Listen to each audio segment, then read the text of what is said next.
Bonjour à toutes et à tous, bienvenue sur Dabola TV dans votre émission Tout sur table qui reçoit aujourd'hui Monsieur Lansana Sonkon. Monsieur Lansana Sonkon, bonjour. Bonjour Monsieur Keta. S'il vous plaît, présentez-vous. Je m'appelle Lansana Sonkon, je suis le coordinateur de la Fédération d'Inkadi de Dabola. J'ai commencé à travailler dans cette boîte en 2012. J'ai été recruté comme animateur communautaire dans la communauté de Heremakono. J'ai eu à faire 6 mois, bénéficiant de la confiance de mes superviseurs à l'époque. J'ai été amené au bureau comme responsable chargé de l'éducation et ensuite spécialiste jeunes et enfants. Et après, dès après la période d'Ebola, j'ai été confirmé comme coordinateur de la dite ONG. Merci, Monsieur Sonkon. On sait que vous êtes pétrifié de talent. Aujourd'hui, vous incarnez la responsabilité de cette fédération d'Inkadi de Dabola. Vous pouvez nous parler un peu l'historique de cette fédération d'Inkadi de Dabola? Son historique remonte au mois de juin 2005, au cours d'une réunion communautaire dans la sous-préfecture d'Arfa Moussaya. Au cours de cette réunion, il était question de mettre en place une organisation non gouvernementale pouvant s'occuper de la défense des droits de l'enfant. Et donc, au cours de cette réunion, une structure a été mise en place et cette structure a été dénommée pour la première fois Toumatelan, c'est-à-dire les gens qui défrichent le buisson. Oui. Et ce vocable n'étant pas vraiment, ne faisant pas trait au développement, des réflexions ont été faites au haut niveau et ce vocable a été changé par le groupe d'initiative. Ce groupe d'initiative aussi a travaillé et avait pour mandat de mener des réflexions afin de proposer des actions concrètes allant dans le sens du développement intégré du jeune enfant. Et c'est à partir du 20 octobre que la dénomination groupe d'initiative aussi a été changée par le vocable d'Inkadi avec l'appui du DMR à l'époque, Elal Sanaoulare, qui a proposé, parce que nous travaillons dans le cadre du développement harmonieux de l'enfant, que c'est mieux de dire d'Inkadi. L'enfant est doux en termes vraiment vernaculaires. Et donc avec ça, tout le monde a apprécié parce que, c'est-à-dire le domaine d'intervention clé de la fédération s'inscrit dans le cadre de la protection de l'enfant. Et depuis lors, la structure a été vraiment dénommée Fédération d'Inkadi de Dabola. Merci, monsieur le coordinateur. Nous venons vraiment d'être éclairés au niveau de la genèse de la Fédération d'Inkadi de Dabola. Quels sont vos objectifs et vos missions de la Fédération d'Inkadi? La Fédération d'Inkadi de Dabola est une organisation à but non lucratif qui a pour objectif l'amélioration des conditions de vie des enfants démunis, exclus et vulnérables, et améliorer leur avenir pour qu'ils soient des adultes responsables, capables d'apporter du changement dans leur communauté. Quelles sont vos zones d'intervention au niveau de la communauté de Dabola? Auparavant, la fédération intervenait dans les 9 collectivités de la préfecture de Dabola, notamment dans le cadre de la lutte contre le paludisme. Mais maintenant, dans le cadre de la mise en œuvre des activités du parrainage, la fédération travaille dans 5 collectivités qui sont la commune urbaine, la commune rurale de Ndema, la commune rurale de Bisikrima, la commune rurale de Kankama et la commune rurale d'Arfa Moussaya. Et on sait que vous évoluez dans ces différentes collectivités. Est-ce que vous pouvez nous dire les activités que vous menez sur le terrain? La fédération travaille dans le cadre du développement de la protection intégrée de l'enfant. Et par rapport à la mise en œuvre de ces activités, on développe un paquet minimum d'activités dans les domaines suivants. Il y a la santé communautaire, il y a l'éducation préscolaire, il y a l'éducation scolaire et il y a l'amélioration de l'économie des ménages, il y a la promotion de l'employabilité des jeunes, il y a la santé sexuelle reproductive des adolescents et jeunes. Si je me rappelle, vous avez été recruté en 2012, mais depuis le passage d'Ebola, vous avez la confiance des responsables de la Fédération d'Enkadi de Dabola pour occuper la tête de cette institution. Aujourd'hui, quel a été le grand défi que vous avez pu relever depuis que vous avez été nommé comme coordinateur de cette Fédération d'Enkadi? Depuis que j'ai été nommé comme coordinateur de cette fédération, à mon humble avis, j'ai pu relever deux grands défis. Le premier, c'est la mise en place de structures communautaires efficaces de protection de l'enfant.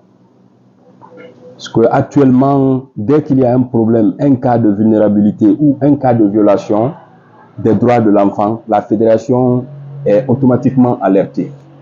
Et cette alerte précoce est due à la mise en place de structures de protection efficaces. Ces structures qui sont mises en place, les structures du CIPEG, je parle des structures qui sont plus rapprochées aux familles, les comités villageois de protection de l'enfant, qui ont reçu des formations, qui ont reçu des outils de travail, qui permettent de remonter les informations selon la pyramide de leur installation. Et ils remontent les informations au niveau CLEF. Les CLEF remontent l'information au niveau CLP et le CLP aussi remonte au niveau fédération. Donc, le bon fonctionnement des structures de protection dans notre zone d'intervention est un premier grand défi qui a été relevé. Le second, nous sommes parvenus à faire un grand pas dans le cadre de l'autonomisation et du renforcement du leadership des femmes. Nous avons mis en œuvre tout dernièrement deux grands projets. Le projet d'autonomisation et de renforcement du leadership des femmes dans les CR de Kankama et d'Arfa Moussa. Actuellement, nous sommes à un nombre de 110 avec les associations villageoises d'épargne et de crédit qui permettent aujourd'hui, qui sont pour nous aujourd'hui une porte d'entrée de nos différentes activités. Parce que ces associations villageoises d'épargne et de crédit permettent non seulement d'améliorer les conditions des femmes, elles permettent aussi de renforcer leur leadership. À partir des formations qu'elles reçoivent, nous avons des femmes aujourd'hui qui peuvent animer des réunions, qui peuvent animer des conférences, qui peuvent animer des séances de causerie éducative, qui parviennent à réaliser des activités de sensibilisation sur les mutilations génitales féminines, sur le mariage d'enfants également, sur comment interagir même avec ses enfants. Donc, par rapport à ça, ces 110 groupes sont en train vraiment de faire un travail qui va dans le sens du développement durable dans les différentes communautés. Une autre importance de ces associations villageoises, elles permettent aux femmes d'éviter de s'endetter trop. Mais à partir de leurs avec là-bas, elles peuvent contracter des crédits à taux de remboursement faible. Et puis, à la fin du cycle, elles peuvent se partager, c'est-à-dire le gain et les bénéfices et les ressources qu'elles ont eu à cotiser, à mobiliser au cours du cycle. Donc, c'est un autre grand défi que nous avons pu faire et on est en train d'élargir notre champ d'action pour que nous puissions d'ici 2025-26 arriver à 200 associations villageoises d'épargne et de crédit. Parce que nous nous sommes lancés, nous avons pour objectif actuellement de promouvoir vraiment l'autonomisation et renforcer le leadership des femmes. Parce que qui parle de renforcement du leadership des femmes parle de la promotion du développement durable dans les différents... Monsieur le coordinateur, merci de nous décliner tous ces paquets d'activités. Et aujourd'hui, est-ce que vous rencontrez des difficultés au niveau de ces activités? Nous rencontrons assez de difficultés, surtout dans le cadre du parrainage. Vous savez, tout ce que nous sommes en train de faire aujourd'hui, c'est grâce à Child Fund. C'est une ONG américaine qui appuie la fédération depuis 2006. Donc, de façon technique et l'appui financier aussi, les 99% des activités de la Fédération d'Enkadi de Dabola sont appuyés par Child Fund. Et du moins, sont financés par les parrains des enfants. Et donc, la difficulté majeure ici, c'est d'abord le déplacement massif des enfants vers les zones minières. Et pratiquement, lorsque un enfant est enrôlé, ce n'est pas dit que l'enfant ne doit pas se déplacer, mais l'information doit être remontée à l'animateur communautaire pour qu'au cas où son parrain a besoin de lui, qu'on puisse avoir ces informations pour communiquer, parce que le parrain contribue pour trois aspects, trois facteurs de développement de l'enfant. Il y a sa santé, il y a son éducation, il y a sa participation aux différentes activités. Et donc, ça, c'est une difficulté majeure pour nous. Il y a aussi le dysfonctionnement de certaines structures communautaires. C'est-à-dire le suivi est très lent, le suivi des activités est très lent, mais les animateurs communautaires sont en train de travailler d'arrache-pied pour remettre sur les rails les différentes structures qui ne fonctionnent pas. Donc nous sommes pratiquement à 80% dans ce travail. Si, M. Sonkon, presque nous sommes au terme de notre entretien, et quel message, quel est le mot que vous adressez à votre partenaire technique et financier, à savoir Child Fund? Le message, c'est un message très fort. Nous remercions très infiniment Child Fund pour sa contribution au développement socio-économique de Dabola. C'est là où nous sommes aujourd'hui. Child Fund a posé beaucoup d'actes de développement durable à Dabola. Si je prends un exemple sur la facilitation de l'accès des populations à la base à l'eau potable. Ouais. Ça, c'est un aspect très important. L'amélioration de la qualité de l'éducation dans la zone. Il y a aussi la promotion et le renforcement du leadership des femmes. Il y a la promotion de la santé sexuelle et reproductive des adolescents et jeunes, pour ne citer que cela. Donc ça fait un grand pas. Nous ne dirons pas que c'est la Fédération et Child Fund qui font tout, mais notre contribution est plus grande aujourd'hui dans les différentes communautés. Ok. Et pour terminer, je voudrais que les mots au niveau des communautés dont vous intervenez et au niveau de vos encadreurs, vos responsables des jeunes et encore les animateurs qui aussi maintenant sur la télévision Dabola TV.